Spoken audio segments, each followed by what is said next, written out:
Hello everyone, I am doctor Preeti an endodontist. So ये मेरी next video है on the topic of pregnancy and dental health. तो last जो मेरी video थी जिसमें मैंने आपको बताया था प्रेगनेंसी जिंजिवाइटिस क्या होता है, यानी कि प्रेगनेंसी के टाइम पे जो गम्स की प्रॉब्लम होती हैं वो क्यों होती हैं। तो ये उसकी कंटिन्यूएशन वीडियो है और इसमें मैं बताऊँगी कि वो कौन से डेंटल ट्रीटमेंट है जो आप प्रेगनेंसी में करवा सकते हैं, कौन से ऐसे ट्रीटमेंट है जो सेफ़ हैं, कौन सा ऐसा ट्राइमेस्टर है जो सबसे ज़्यादा सेफ़ है for all the dental treatment, and कौन से ऐसे ट्रीटमेंट हैं जो आपको प्रेगनेंसी के पहले करवा लेने चाहिए और कौन से ऐसे डेंटल ट्रीटमेंट है जो प्रेगनेंसी के बाद करवाने चाहिए। तो ये सारी चीज़ें, ये सारे डाउट्स आज मैं डिटेल में डिस्कस करूँगी और साथ में ही बहुत इंपॉर्टेंट टिप्स दूंगी अपनी वीडियो के लास्ट में। सो वीडियो को एंड तक ज़रूर देखिए और अगर अभी तक आपने मेरे चैनल को सब्सक्राइब नहीं किया है तो मेरे चैनल को सब्सक्राइब करिए, बेल आइकन हिट करिए सो दैट मेरी सारी नई वीडियो सबसे पहले आप तक पहुँचे। So let's start with the video. सबसे पहली बात कि प्रेगनेंसी में कोई भी डेंटल ट्रीटमेंट आप करा सकते हैं, बिल्कुल सेफ़ है। सो बहुत सारी लेडीज़ को जो ये डाउट होता है कि हम प्रेग्नेंट हैं तो हम डेंटल ट्रीटमेंट ना करवाएं या अवॉइड करें, तो उसकी कोई ज़रूरत नहीं है। अगर आपको कोई भी डेंटल हेल्थ रिलेटेड इश्यूज़ हैं या प्रॉब्लम है तो आप बिल्कुल अपनी प्रेगनेंसी के टाइम पे डेंटिस्ट को विज़िट कर सकते हैं और ट्रीटमेंट करा सकते हैं, पहली चीज़। But again yes, second trimester हम कंसीडर करते हैं सबसे सेफेस्ट पीरियड, जो कि होता है 13 to 21 वीक तक का टाइम। तो ये सबसे सेफेस्ट होता है बिकॉज फर्स्ट ट्राइमेस्टर वो सबसे इनिशियल फेज़ होता है। उस टाइम पे जो मिस कैरेजेस होते हैं उनके चांसेस ज़्यादा होते हैं, जो बेबी होता है उसकी डेवलपमेंट एंड उसकी जो फॉर्मेशन हो रही होती है वो ज़्यादा होती है, तो थोड़ा रिस्क होता है, तो हम अवॉइड करते हैं। Same with the third trimester में क्योंकि बहुत डिस्कम्फर्ट हो जाता है ट्रैवल में, सिटिंग चेयर पोजीशनिंग में, तो उस स्टेज पे भी हम थोड़े डेंटल ट्रीटमेंट अवॉइड करते हैं। सो इसलिए जो सबसे सेफेस्ट और सबसे अच्छा टाइम होता है डेंटल ट्रीटमेंट्स के लिए वो होता है second trimester. But again important, अगर कोई भी इमरजेंसी है, आपको पेन है, स्वेलिंग है, तो आप किसी भी ट्राइमेस्टर में, किसी भी वीक में अपनी प्रेगनेंसी में ट्रीटमेंट करा सकते हैं बिना किसी डर के। तो ये सबसे इंपॉर्टेंट चीज़ है जो मैं बताना चाहती हूँ, because most of the ladies अपनी डेंटल हेल्थ को इग्नोर करती हैं। उनको पेन या डिस्कम्फर्ट है तो वो उसे इग्नोर करती हैं क्योंकि उन्हें लगता है कि वो प्रेग्नेंट है तो वो कोई डेंटल ट्रीटमेंट नहीं करा सकती हैं, मे बी उसका कोई साइड इफ़ेक्ट होगा या एडवर्स इफेक्ट पड़ेगा उनके बेबी पे, बट ऐसा नहीं है। फाइन। तो इमरजेंसी केस की अगर मैं बात करूँ तो अगर आपको स्वेलिंग है या बहुत पेन है तो ऐसे में आपको अपने डेंटिस्ट को ज़रूर विज़िट करना चाहिए, because again I am saying dental pen बहुत सीवियर होता है। इसकी वजह से आपको स्ट्रेस हो सकता है, आपको अननेसेसरी मेडिकेशन लेनी पड़ सकती है जो कि एडवाइजेबल नहीं है ड्यूरिंग प्रेगनेंसी। तो इन सब से अच्छा है कि अगर आपको कोई भी पेन या स्वेलिंग होती है किसी भी वीक में ड्यूरिंग प्रेगनेंसी, आप प्लीज़ एक बार अपने डेंटिस्ट से कंसल्ट करिए, एक बार डेंटल विज़िट दीजिए। अगर पेन टूथ में कैविटी की वजह से है और वो नर्व्स की इन्वॉल्वमेंट हो चुकी है और आरसीटी की ज़रूरत है, तो एटलीस्ट अगर आप फर्स्ट विज़िट भी दे देंगे या आरसीटी की फ़र्स्ट सिटिंग भी अगर हो जाएगी तो जो इनिशियल पेन होता है उससे काफ़ी रिलीफ मिल जाएगा आपको। तो उसके बाद अगर आपको रिलीफ मिल चुका है तो मे बी आप अपनी पोस्ट प्रेगनेंसी अपना ट्रीटमेंट कंटिन्यू करवा सकते हैं, बट एटलीस्ट जो इनिशियल ट्रीटमेंट है वो आप ज़रूर एक बार करा लें, रादर देन कि आप वो पेन सहें, डिस्कम्फर्ट हो, उसकी वजह से आप कोई मेडिकेशन लें। तो इससे अच्छा है कि आप वो ट्रीटमेंट करा लें। फ़ाइन। तो अगर आरसीटी की ज़रूरत है तो आप बिल्कुल आरसीटी करवा सकते हैं किसी भी स्टेज पर, बट येस प्रेफर्ड हम करते हैं सेकेंड ट्राइमेस्टर। सेकेंड जो लोगों को डाउट होता है वो होता है एलए से रिलेटेड, लोकल एनेस्थीसिया। लोग इसलिए भी आरसीटी या ऐसा ट्रीटमेंट नहीं करवाना प्रेफर करते हैं क्योंकि उन्हें लगता है कि वो प्रेग्नेंट हैं तो जो लोकल एनेस्थीसिया या इंजेक्शन दिया जाएगा उसकी वजह से उनके बेबी पे कोई इफ़ेक्ट पड़ेगा या उनकी प्रेगनेंसी पे कोई इफ़ेक्ट पड़ेगा। तो ऐसा बिल्कुल भी नहीं है। जो ये लोकल एनेस्थीसिया होता है इसकी वजह से प्रेगनेंसी पे कोई इफ़ेक्ट नहीं पड़ता है, इससे कोई प्रॉब्लम नहीं होती है। तो ये बहुत ही आराम से इंजेक्शन दिया भी जा सकता है और इसके अंदर जो भी आपका डेंटल ट्रीटमेंट होना है वो भी किया जा सकता है। फ़ाइन। सिर्फ जो हम चेक करते हैं वो होता है एलर्जी। अगर किसी को डेंटल एनेस्थीसिया से एलर्जी है उसके लिए हम पैच टेस्ट करते हैं तो हम उसमें अवॉइड करते हैं, अदरवाइज़ एलए से कोई प्रॉब्लम नहीं है प्रेगनेंसी में ट्रीटमेंट कराने में। फ़ाइन। नेक्स्ट अगर मैं बात करूं तो जो लोग परेशान होते हैं जिस चीज़ को लेके वो होता है एक्सरे। उन्हें लगता है हम अपना डेंटल ट्रीटमेंट करवाने जाएंगे तो हमारे एक्सरेज होंगे दांत के, तो वो बहुत हार्मफुल होगा हमारे बेबी के लिए, तो जिसकी वजह से वो अपना डेंटल ट्रीटमेंट अवॉइड करते हैं। तो इसके लिए भी मैं बता दूं कि जो डेंटल एक्सरे होते हैं, पहली बात उनका एक्सपोजर बहुत ही कम होता है, फर्स्ट थिंग। सेकंड थिंग, जब भी आपका डेंटल एक्सरे लिया जाएगा तो आपको प्रॉपर एक लेड एप्रन पहनाया जाता है जो कि आपके पूरे एब्डोमेन को कवर करता है, और आपको एक थायराइड कॉलर यानी कि एक नेक पे एक ऐसा पहनाया जाता है कॉलर। तो आपको ये जो पहनाया जाता है लेड एप्रन, इससे आपका जो एब्डोमेन है, आपका जो बेबी है और आप खुद पूरी तरह से प्रोटेक्टेड होते हैं इन एक्सरे से। अगेन डेंटल में जो एक्सरे यूज़ होता है उसका एक्सपोजर भी बहुत कम होता है।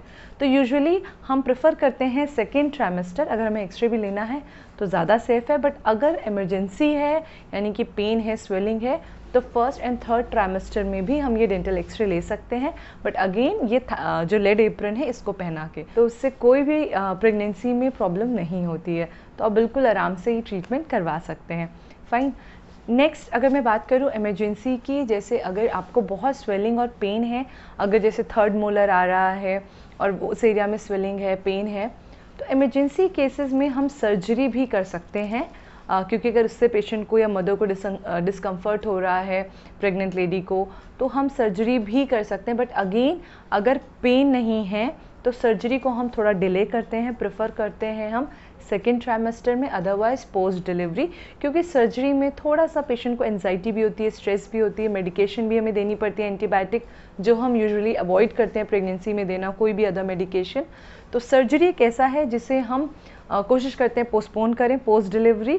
अदरवाइज अगर बहुत ही इमरजेंसी है, पेन है, तो विल प्लान कि हम उसे सेकेंड ट्राइमेस्टर में करें। नेक्स्ट अगर मैं बात करूँ स्केलिंग की, यानी कि दांतों की क्लीनिंग की, तो स्केलिंग एक ऐसी चीज़ है जो आपको प्रेगनेंसी, अगर आप प्लान कर रहे हैं या आप प्रेग्नेंट है, तो इनिशियल फेज़ में ही आपको करा लेनी चाहिए, सो दैट लॉन्ग टर्म के लिए आपको ये जो जिंजाइवल प्रॉब्लम होती है वो कम हो, और आपकी अगर अच्छी ओरल हाइजीन रहेगी तो जिंजिवाइटिस की प्रॉब्लम भी इतनी ज़्यादा सीवियर नहीं होगी।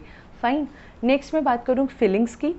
डेंटल फिलिंग, क्योंकि अगर आपको बहुत पेन नहीं है, जस्ट कैविटी है, तो उसे हम डिले कर सकते हैं, या तो आप उसको इनिशियल स्टेजेस में ही करवा लीजिए, या सेकेंड ट्राइमेस्टर में आके आप फिलिंग करा लीजिए। अगर आपके डेंटिस्ट को ऐसा लगता है कि ये डीप कैविटी है और 2-3 मंथ्स में सीवियर हो सकती है या इसमें पेन हो सकता है, तो वो फिलिंग आप करवा सकते हैं सेकेंड ट्राइमेस्टर में। अदरवाइज़ अगर ज़्यादा कैविटी नहीं है, कोई प्रॉब्लम नहीं है, पेन नहीं है, तो इट्स बेटर कि आप अपनी डिलीवरी के बाद ये सारी फिलिंग्स करवा सकते हैं।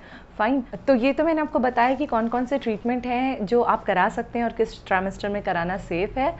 तो पहली चीज़ कि अगर आप प्रेग्नेंट हैं तो प्लीज़ अपनी डेंटल हेल्थ को इग्नोर ना करें, ये सोच के कि मैं प्रेग्नेंट हूँ तो मैं डेंटिस्ट विजिट नहीं कर सकती हूँ या मैं ये ट्रीटमेंट नहीं ले सकती हूँ। तो आप सारी ट्रीटमेंट ले सकती हैं, डेंटल बिल्कुल सेफ़ है। And please in fact I will recommend कि do visit your dentist, and possible हो तो प्रेगनेंसी प्लान करने से पहले मिल सकते हैं, well and good. Otherwise initial stage में मिलके आप एक जनरल चेकअप करा लीजिए, सो दैट आगे कोई प्रॉब्लम ना हो। फाइन।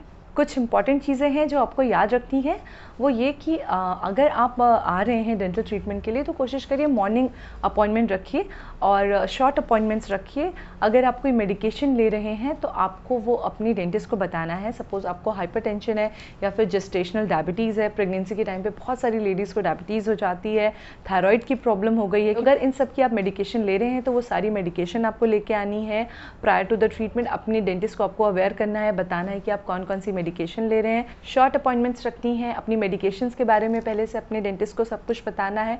अगर आपको कोई और मेडिकल प्रॉब्लम चल रही है साथ में, उसके लिए आप कोई मेडिकेशन ले रहे हैं तो वो भी आपको अपने डेंटिस्ट को बताना है। साथ में अच्छी ओरल हाइजीन मेंटेन करनी है, 2 टाइम ब्रश करना है, वार्म सलाइन रिंस करना है, फ्लॉसिंग करना है, सो दैट ड्यूरिंग प्रेगनेंसी आपको कोई और प्रॉब्लम ज़्यादा ना बढ़े और आपको अननेसेसरी डेंटल ट्रीटमेंट करवाने के लिए ना जाना पड़े, एक्स्ट्रा स्ट्रेस ना लेना पड़े, कोई एक्स्ट्रा मेडिकेशन ना लेनी पड़े। ओके। एंड ड्यूरिंग प्रेगनेंसी आप ऑलरेडी एक अच्छी डाइट लेते हैं तो अच्छा न्यूट्रिशन फॉलो करिए। शुगर क्रेविंग्स बहुत ज़्यादा होती हैं ड्यूरिंग प्रेगनेंसी, तो अगर आप बहुत ज़्यादा शुगर इंटेक भी आपका है तो आप कोशिश करिए कि एटलीस्ट ब्रश नहीं तो रिंस करिए प्रॉपरली। रिंस करने से फूड स्टक नहीं होगा और आपको जो आगे जिंजाइवल प्रॉब्लम्स या जो कैविटी रिलेटेड प्रॉब्लम्स है वो कम होंगी। तो ये सारी कुछ चीज़ें हैं जिनका आपको ध्यान रखना है। अब मैं बात करूँगी कुछ इंपॉर्टेंट टिप्स की। तो सबसे पहली चीज़ है कि बहुत सी लेडीज़ को मॉर्निंग सिकनेस होती है, वो सुबह अगर ब्रश करते हैं तो उनको वॉमिट होती है बिकॉज ऑफ द पेस्ट। तो अगर आपको ऐसी प्रॉब्लम है तो आप अपने डेंटिस्ट से कंसल्ट करिए। ऐसे पेस्ट भी आते हैं जो हम प्रिस्क्राइब करते हैं टू ऑल दोज लेडीज़ जिनको ड्यूरिंग प्रेगनेंसी मॉर्निंग सिकनेस होती है ब्रशिंग की वजह से। और अगर आपको लगता है कि आपको सारे पेस्ट से प्रॉब्लम है और आपको मॉर्निंग में ब्रश करने से वॉमिटिंग या नोजिया होता है, तो जस्ट रिंस करिए, वार्म सलाइन रिंसेस करिए, सो दैट आपका जो मुंह है वो क्लीन रहे। एंड एट द टाइम जब आप नॉर्मल या बेटर फील करें अब तब ब्रशिंग कर सकते हैं, बट ब्रशिंग करनी है एटलीस्ट 2 टाइम ब्रशिंग ज़रूर करिए, सो दैट आपकी जो ओरल हाइजीन है वो अच्छी रहे। एक और बहुत इंपॉर्टेंट टिप मैं देना चाहती हूँ कि अगर आप किसी भी और डॉक्टर के पास जा रहे हैं या डेंटिस्ट के पास जा रहे हैं तो रिमेंबर हमेशा आप अपनी प्रेगनेंसी के बारे में खुद इन्फॉर्म करिए।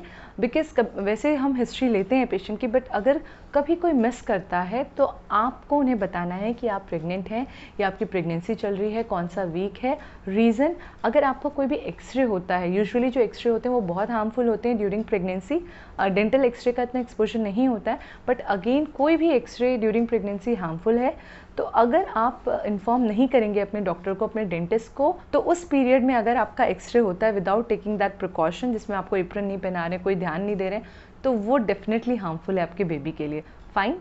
सो आई होप मेरी वीडियो आपको हेल्पफुल लगी होगी। अगर आपको कोई भी डाउट है ट्रीटमेंट से रिलेटेड या आपको कोई डेंटल प्रॉब्लम है एंड आपको डाउट है कि आप ट्रीटमेंट ले सकते हैं कि नहीं या मेडिकेशन कोई ले सकते हैं कि नहीं, तो आप मुझे कमेंट सेक्शन में लिख सकते हैं। प्रेगनेंसी में कौन सी मेडिकेशन सेफ़ है, कौन सी एंटीबायोटिक सेफ़ है और किस डेंटल प्रॉब्लम में कौन सी एंटीबायोटिक एंड पेन किलर लेनी है, इस पर मैं नेक्स्ट वीडियो करने वाली हूँ जिसमें मैं डिटेल में मेडिकेशन के बारे में ही बताऊँगी। अगर आपने मेरे चैनल को अभी तक सब्सक्राइब नहीं किया है तो चैनल को सब्सक्राइब करिए, बेल आइकन हिट करिए, सो दैट मेरी सारी वीडियो सबसे पहले आप तक पहुँचे। So to everyone, take care of yourself, be happy and keep smiling. Bye bye.